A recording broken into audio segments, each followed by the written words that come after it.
Bismillahirrahmanirrahim. Assalamualaikum warahmatullahi wabarakatuh. Perkenalkan, nama saya Habis Mustafa dari D3 Teknologi Mesin Program Vokasi Universitas Muhammadiyah Yogyakarta. Di sini saya akan menjelaskan tentang rangkuman materi PKN dari kelompok 1 sampai kelompok 15. Yang pertama, kelompok 1, memahami Pancasila dan memaknai sejarah perumusan Pancasila sebagai dasar negara bagi generasi bangsa di era digital. Pancasila adalah sendi atas dasar atau peraturan tingkah laku yang penting dan baik. Secara singkat dapat diuraikan bahwa kedudukan Pancasila adalah sebagai dasar negara Republik Indonesia untuk mengatur pemerintahan dan penyelenggaraan negara sebagai pandangan hidup bangsa dan sebagai ligateri bangsa Indonesia. Kesetiaan ini akan semakin kokoh apabila mengakui dan meyakini kebenarannya, kebaikan dan keunggulan Pancasila sepanjang masa. Pancasila dalam kedudukan sebagai ideologi negara diharapkan mampu sebagai filter untuk menyerap pengaruh perubahan zaman di era digital ini. Artinya Pancasila merupakan ideologi negara yang dianut oleh negara atau pemerintahan dan rakyat Indonesia secara keseluruhan, bukan milik atau monopoli seorang ataupun sesuatu golongan tertentu. Sebagai filsafat atau dasar kerohanian negara yang merupakan cita-cita bangsa, Pancasila harus dilaksanakan atau diamalkan yang mewujudkan kenyataan dalam penyelenggaraan hidup kenegaraan, kebangsaan, dan kemasyarakatan kita. Rangkuman dari kelompok 2, memaknai filosofi Pancasila sebagai ideologi bangsa di era digital.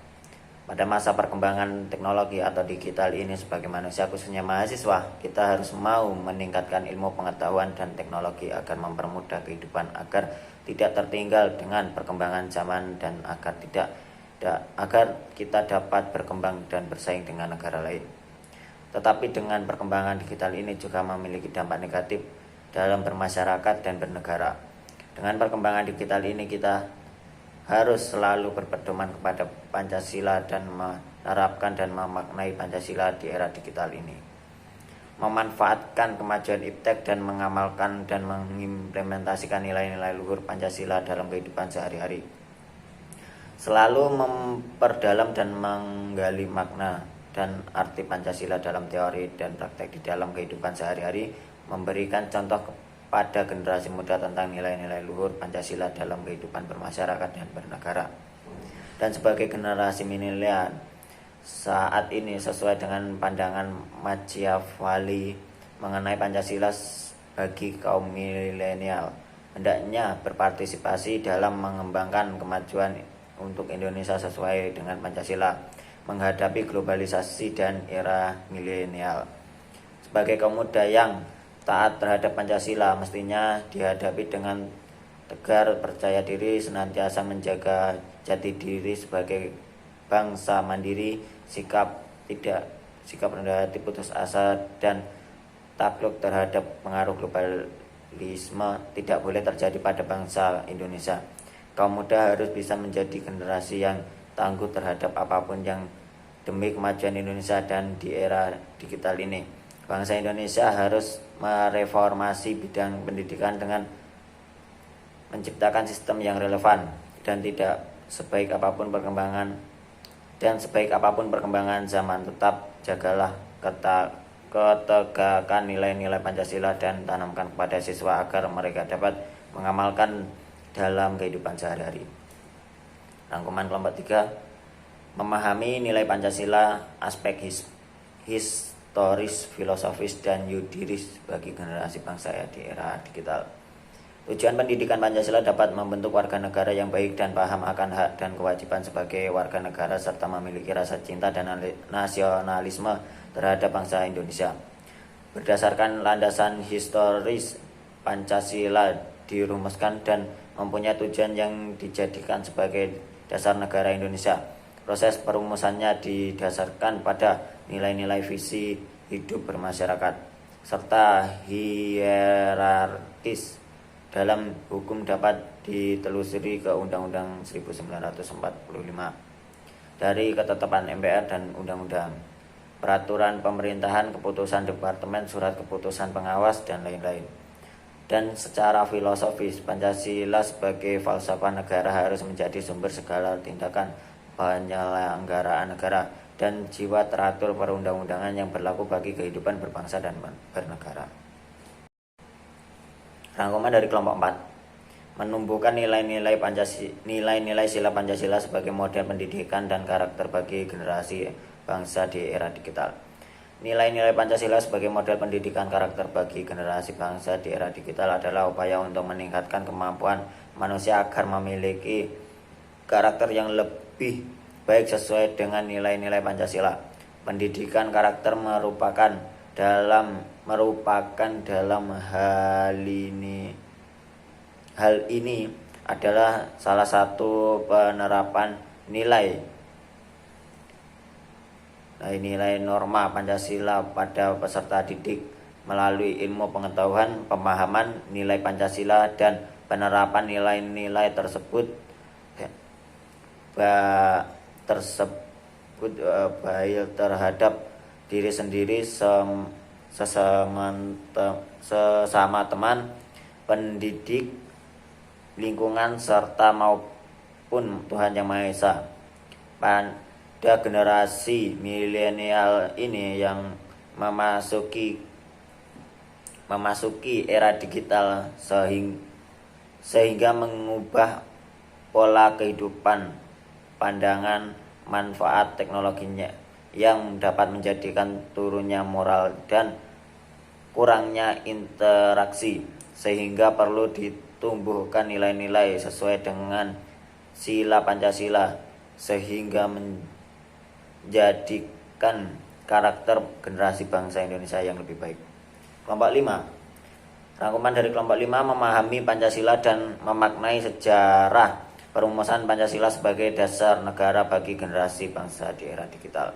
Pancasila sebagai dasar falsafah negara dan dasar negara Indonesia sekaligus sebagai jati diri bangsa Indonesia atau pandangan hidup bangsa Indonesia pada dasarnya dapat merupakan instrumen utama dalam menumbuh kembangkan wawasan kebangsaan Indonesia.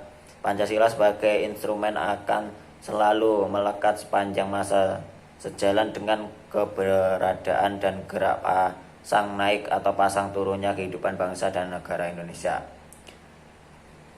Rangkuman dari kelompok 6. Menjaga tradisi gotong royong masyarakat dengan kekuatan Pancasila.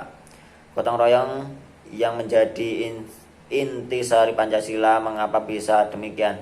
Kini di era milenial, sifat gotong royong masih bisa kita jumpai di daerah pedesaan. Biasanya menjadi menonjol dalam pola kehidupan mereka, seperti memperbaiki dan membersihkan jalan atau membangun dan memperbaiki rumah. Sedangkan di daerah perkotaan, gotong royong dapat dijumpai dalam kegiatan kerja bakti RT atau RW, di sekolahan, dan bahkan di kantor-kantor. Misalnya pada saat memperingati hari-hari besar nasional dan keagamaan, mereka bekerja tanpa imbalan jasa karena demi kepentingan bersama. Dari sini tumbuhnya rasa kebersamaan, kekeluargaan, tolong-menolong, sehingga dapat terbiasa rasa kesatuan dan persatuan Indonesia. Tidak hanya di pedesaan bisa kita jumpai sikap gotong royong, melainkan di daerah perkotaan pun bisa kita jumpai dengan mudah, karena secara budaya memang sudah ditanamkan sifat ini sejak kecil hingga dewasa, karena gotong royong merupakan suatu kegiatan sosial yang menjadi ciri khas bangsa Indonesia dari zaman dahulu kala hingga saat ini. Rangkuman dari kelompok 7. Pancasila sebagai solusi persoalan bangsa. Karakter adalah hal yang harus dimiliki suatu bangsa untuk dapat eksis dalam persaingan global. Struktur masyarakat yang ada pada suatu negara berfungsi untuk menjaga agar nilai-nilai karakter yang dianut masyarakat dapat berjalan stabil dengan penuh keteraturan. Penyimpangan nilai dan norma yang ada dalam masyarakat akan berujung krisis karakter apabila struktur dalam masyarakat tidak mampu untuk mengendalikannya. Berbagai kasus pelanggaran nilai dan norma baik yang dilakukan oleh penyelenggara negara, anggota masyarakat, media massa, maupun keluarga adalah cerminan adanya krisis karakter yang dialami bangsa Indonesia. Pendidikan karakter bukan merupakan hal yang baru dalam sistem pendidikan nasional. Pendidikan karakter telah lama dicanangkan dengan nama yang berbeda-beda. Namun sejak tahun 2010 pemerintah melalui Kementerian Pendidikan Nasional, sekarang Kementerian Pendidikan dan Kebudayaan, menjadikan pendidikan karakter sebagai gerakan nasional. Artinya pencangan ini sebenarnya adalah usaha untuk mengarusutam atau mainstreaming karakter sebagai pilar bangsa. Untuk menyelenggarakan masalah moral dan karakter bangsa ini tidak bisa dilakukan secara sendiri-sendiri dan secara parsial, tetapi harus dilakukan secara menyeluruh dan komprehensif dengan melibatkan seluruh pemangku kepentingan. Hanya dengan cara dan strategi seperti inilah pendidikan karakter akan berhasil. Salah seorang budayawan Indonesia, yaitu Sajiwo Tejo, mengatakan bahwa untuk memajukan bangsa ini kita harus melihat ke belakang, karena masa depan bangsa Indonesia adalah di belakang. Maksudnya kita harus menengok kembali sejarah berdirinya bangsa Indonesia, cita-cita untuk memajukan bangsa Indonesia ada di sana. Cita-cita bersama itu adalah suatu paham yang diperkenalkan oleh Insinyur Soekarno dalam rapat BPUPKI. Cita-cita tersebut ialah Pancasila. Dia menambahkan lagi, maaf jika yang saya sampaikan kelihatan kuno atau terdengar basi, karena saya sendiri belum menemukan hal lain untuk menyusun cita-cita bersama sebagai ikatan sebuah bangsa selain inspirasi dari masa lampau, yaitu Pancasila. Rangkuman dari kelompok 8, Pancasila sebagai dasar nilai menjaga dan mempersatukan ideologi Pancasila sebagai generasi bangsa di era digital. Rangkuman kelompok 9, Pancasila sebagai sumber energi semangat pengembangan iptek bagi generasi bangsa di era digital. Pada akhirnya semangat penting peran Pancasila sebagai rambu-rambu normatif bagi pengembangan ilmu pengetahuan di Indonesia pada era revolusi industri 4.0. Pengembangan nilai dan teknologi di Indonesia harus berakar pada budaya bangsa Indonesia itu sendiri dan melibatkan partisipasi masyarakat luas. Kelima, Pancasila merupakan pedoman yang berisikan nilai-nilai fundamental bangsa yang penyelenggaraan kehidupan bangsa dalam segala aspek, yang salah satunya adalah pengembangan ilmu, pengetahuan, dan teknologi. Hanyalah sia-sia ketika ilmu dan teknologi dikembangkan tanpa melihat norma-norma yang ada, karena justru kerusakan dalam kehidupan berbangsa yang akan terjadi. Sebagai masyarakat Indonesia, kita semua harus selalu mengimplementasikan nilai-nilai Pancasila dalam kehidupan sehari-hari. Bijak menggunakan teknologi dan berusaha tidak terpengaruh oleh dampak negatif dari perkembangan iptek. Jadilah masyarakat yang cerdas yang dapat memanfaatkan teknologi untuk hal-hal yang baik yang dapat berpengaruh untuk diri sendiri, orang lain, lingkungan, dan juga bangsa Indonesia. Rangkuman kelompok 10, sila pertama Pancasila menurut agama di Indonesia. Rangkuman kelompok 11, sila kedua Pancasila menurut agama-agama di Indonesia. Sila kedua yang berbunyi kemanusiaan yang adil dan beradab mengandung pengertian bahwa manusia Indonesia seharusnya diakui dan diperlakukan sesuai dengan hakikatnya, martabat selaku makhluk ciptaan Tuhan Yang Maha Esa, yang memiliki derajat yang sama, mempunyai hak dan kewajiban sama tanpa membeda-bedakan agama, suku, ras, dan keturunan. Sila kedua dibutuhkan guna menangkal berbagai ancaman kemanusiaan serta untuk menegakkan nilai-nilai universal kemanusiaan di negara ini. Selain itu, sila ini juga harus mampu menjamin hukum yang adil bagi masyarakat secara keseluruhan, utamanya demi menegakkan HAM dan bermartabat. Semua nilai dan sila-sila Pancasila ini sejalan dengan ajaran semua agama. Sila kemanusiaan yang adil dan beradab menekankan pentingnya sifat manusia yang dilandasi keadilan dan budi pekerti yang luhur atau akhlak. Karena manusia diciptakan oleh Tuhan sebagai makhluk yang paling sempurna dibanding makhluk-makhluk lainnya, maka sifat adil merupakan sifat yang mutlak harus dimiliki manusia. Rangkuman dari kelompok 12. Sila ketiga Pancasila menurut agama-agama di Indonesia. Pancasila adalah ideologi dan dasar negara kesatuan Republik Indonesia sebagai yang tercantum dalam alinea keempat pembukaan Undang-Undang Dasar 1945. Seperti yang telah diketahui, Pancasila berasal dari nilai-nilai luhur bangsa Indonesia dan juga merupakan pribadi dan pandangan hidup bangsa yang telah tercantum di dalam pembukaan Undang-Undang Dasar 1945. Sila kedua dalam Pancasila yakni kemanusiaan yang adil dan beradab diperkuat oleh Undang-Undang 1945 dan Undang-Undang 1945 menjadikan hak asasi manusia atau HAM sebagai hal yang cukup penting. Makna sila ketiga Pancasila merupakan agama di Indonesia. Di dalam sila ketiga dalam Pancasila memperlihatkan bahwa bangsa Indonesia menghargai perbedaan agama. Di dalam sila ketiga bahwa semua agama itu mengajarkan perdamaian. Bahkan agama itu sendiri identik dengan perdamaian, tetapi ada kegelisahan konkret seputar bahwa agama itu perdamaian, karena ternyata di negara ini para tokoh pelaksanaan, eksponen, dan pelaku kekerasan itu ternyata adalah orang-orang beragama. Semua pihak sepakat bahwa dalam sila kedua dalam makna agama Pancasila tidak mengajarkan kekerasan. Rangkuman dari kelompok 13. Sila keempat Pancasila menurut agama-agama di Indonesia. Sila keempat pula menggambarkan jika dalam mengambil keputusan wajib memikirkan kepentingan bersama.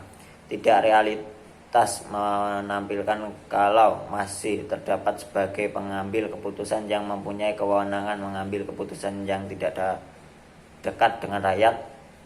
Perihal tersebut hanya guna memuaskan kepentingan kelompok tertentu.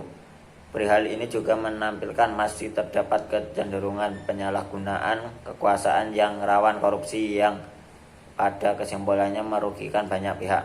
Sila keempat pula menegaskan ke seluruh pihak untuk menghormati serta melindungi tiap keputusan yang diambil selaku harus musyawarah. Oleh sebab itu, tidak terdapat alibi buat meyakinkan kalau pihak tertentu relatif sewenang-wenang terhadap pihak lain yang cenderung mengabaikan keputusan yang sudah ditetapkan tadinya. Rangkuman dari kelompok 14. Sila kelima Pancasila menurut agama-agama di Indonesia. Semua agama menghargai manusia. Oleh karena itu, semua umat beragama wajib saling menghargai dan menghormati. Dengan demikian dalam kehidupan bermasyarakat hendaknya dikembangkan sikap bekerja sama antar pemeluk agama sehingga terbina toleransi umat beragama. Dari sikap toleransi itu akan terpancar kerukunan hidup antar umat beragama. Toleransi antar umat beragama tidak berarti bahwa ajaran agama yang satu akan tercampur aduk dengan ajaran agama yang lain. Disadari bahwa agama telah berhasil menembus batas-batas kesukuan, kedaerahan, dan malah dan batas-batas kebangsaan. Terlihat bahwa agama mempunyai potensi mempersatukan bangsa. Agama adalah pembawa damai, menyokong pembangunan. Namun sebaliknya agama dapat pula merupakan sumber pertentangan yang dapat mengganggu kesatuan bangsa, kestabilan dan ketahanan nasional yang diperlukan bagi pembangunan. Hal ini akan terjadi manakala terbina sikap toleransi atau sikap berlapang dada dari masyarakat. Sebab dalam bermasyarakat bangsa yang memeluk bermacam-macam agama, setiap waktu dapat terjadi pertentangan, konflik yang jelas mengganggu ketahanan nasional dan kestabilan nasional. Sikap memandang rendah cara beramal dan beribadah dari penganut agama pelaksanaan nilai yang dianut atau kegiatan yang dilakukan yang merugikan agama lain, jelas akan menjadi sumber konflik yang dapat menimbulkan hal-hal yang tidak diinginkan. Rangkuman dari kelompok 15, menumbuhkan jiwa nasionalisme generasi bangsa melalui pendidikan kewarganegaraan di era digital. Pembangunan karakter builder, yaitu generasi muda berperan membangun karakter positif berbangsa melalui kemauan keras untuk menjunjung nilai-nilai norma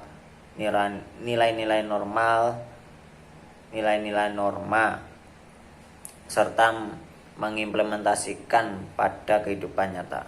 Sekian rangkuman dari saya. Wassalamualaikum warahmatullahi wabarakatuh.